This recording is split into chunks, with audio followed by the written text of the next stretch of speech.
আমাদের সামনে থেকে তুলে নিয়ে যাচ্ছে, হেঁটে যাচ্ছে, আসার সময় আর হাঁটতে পারছে না, কান্নাকাটি করছে এবং তাদের অনেকের পা ফুলে গেছে, হাত ফুলে গেছে, কাউকে ঝুলিয়ে রাখা হয়েছে। একাধিকবার জেলে ছিলাম একসাথে এবং আমাদের চোখের সামনে আমাদের নেতৃবৃন্দ কর্মীরা কিভাবে নির্যাতিত হয়েছে আমরা সবাই আমাদের চোখের সামনে হয়েছে। আমরা প্রিজন বনে যেতে যেতে নুরু আবার প্রিজন বন থেকে স্লোগান দিত। আমরা খুব কম সময়ের মধ্যে মিলিত হয়েছি, সিদ্ধান্ত নিয়েছি, গুরুত্বপূর্ণ সিদ্ধান্ত নিয়েছি।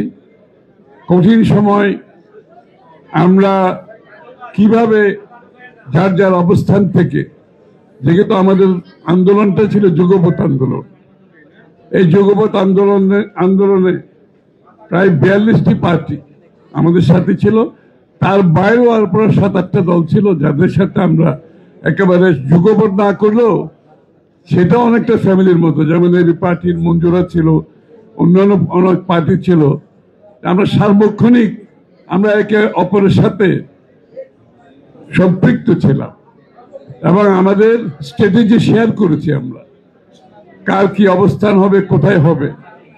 এবং আমরা অনেকে একসাথে জেলেও ছিলাম, একাধিকবার জেলে ছিলাম একসাথে।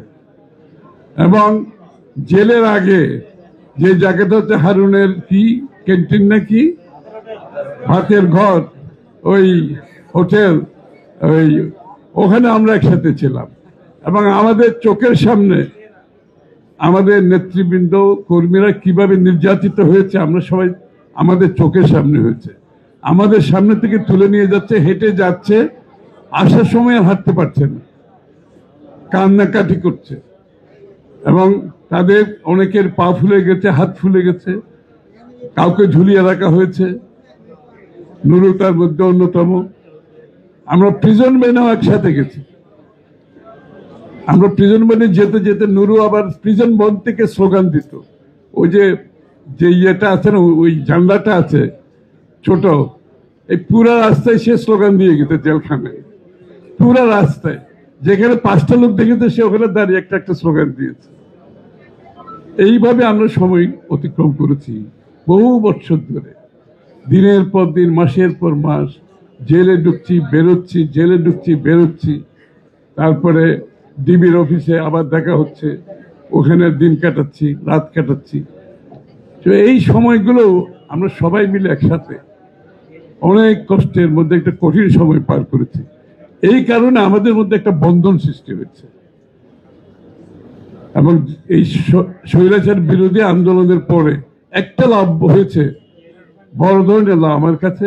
আমরা সবাই এই দিনগুলো এত কষ্টের মধ্যে অতিক্রম করেছি, আমি, আমার পরিবার, আমার আত্মীয় স্বজন, আমার বন্ধু বান্ধব, আমি একা না তো, যারা আছে এখানে সবাই এত কষ্টের মধ্যে আমরা দিনগুলো অতিক্রম করেছি। এখানে আমাদের কিছু কমন ফিলিং চলে আসছে আমাদের মধ্যে। এটাই হচ্ছে বাংলাদেশের ভবিষ্যৎ।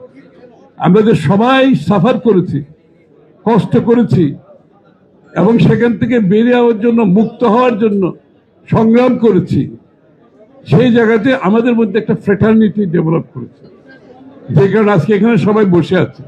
বাংলাদেশের ইতিহাসে, রাজনৈতিক ইতিহাসে রাজনৈতিক দলগুলো একসাথে বসার কালচার কোনো সময় ছিল না, কোনো সময় ছিল না। কেউ কারো চেহারা পর্যন্ত দেখত না। আজকে কিন্তু আমরা এখানে বসেছি সবাই মিলে, আমরা বসে ভবিষ্যৎ বাংলাদেশের কথা বলছি। আমরা এখানে বসে আগামী নির্বাচনকে কিভাবে সুষ্ঠুভাবে পরিচালিত করে দেশে একটি গণতান্ত্রিক অর্ডার ফিরিয়ে আনবো, সেই লক্ষ্যে আমরা সবাই চলছি, যার যার অবস্থান থেকে অবশ্য। কিন্তু উদ্দেশ্য একটা, যে 16 বছরের যে সংগ্রাম, সেটা ছিল বাংলাদেশের মানুষের গণতান্ত্রিক রাজনৈতিক সাংবিধানিক অধিকার ফিরে দেওয়ার সংগ্রাম ছিল। এবং সেই সংগ্রামে আমরা জয়ী হয়ে যে বাকি কাজটা আছে, সেই বাকি কাজটা যদি আমরা করতে না পারি, আজ পর্যন্ত কিন্তু 14 মাস হয়ে গেছে, হাসিনা পালিয়ে যাওয়ার পরে 14 মাস আমরা অতিক্রম করছি, আজ পর্যন্ত কিন্তু বাংলাদেশের গণতান্ত্রিক অর্ডার ফিরে আসেনি।